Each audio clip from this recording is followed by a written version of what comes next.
আজিৰ ভিডিঅ'টো একেবাৰে বেলেগ হ'বলৈ গৈ আছে ৰ'ব ড্ৰেছটো চেঞ্জ কৰি লওঁ খুমাই খুব মনটো ভাল লাগি গ'ল ডেকোৰেশ্যনখিনি খুব ধুনীয়া আমি বাৰ্থডে পাৰ্টি এটাৰ কাৰণে গৈছিলোঁ ফ্ৰেণ্ডছখিনি আৰু ইয়াতে সুধিছোঁ আৰু কাপলছো আহিব পাৰেনে বা এনেকৈ সুধিছোঁ আৰু কেনেকুৱা ৰুম আছে তেনেকৈ সুধিছোঁ আৰু তেওঁলোকে কৈছে যে চিটিং ৰুমো আছে আৰু একেবাৰে কজি ফিল নহ'ব একেবাৰে খোলা টাইপ মানে বহুত স্পেচ আছে হোম ষ্টেটোৰ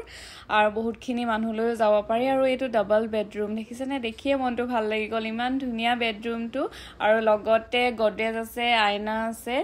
আৰু এই বাহিৰৰ ৰুমৰ বাহিৰৰখিনি দেখিছে ইমান ধুনীয়া আৰু ইয়াতে সিংগল ৰুমো পোৱা যায় ইয়াত ভাল কথা যে ইয়াতে কিচেনো আছে আৰু মোৰ ভিডিঅ' চাই আছে আৰু ইয়াত খানা তো দেখুৱাবই লাগিব নহয়নে আমি বাৰু অকমান লেটাৰ কৰি থৈছোঁ কিচেনটো আৰু ইয়াতো ফ্ৰিজো আছে খুব ভাল লাগিলে গৈ আৰু ডাইনিং এৰিয়াও আছে ইয়াতে বহি পেলাই খাব পৰা যায় মানে খুব ভাল লাগিলে আৰু এখন হৈছে আৰাধ্যা ইন কাহিলীপাৰাত আছে বিষ্ণুৰাভা পথত আপোনালোকে যদি যোৱা নাই এবাৰ গৈ চাবচোন খুব ভাল পাব নাম্বাৰটো মই স্ক্ৰীনতে দি দিছোঁ দেই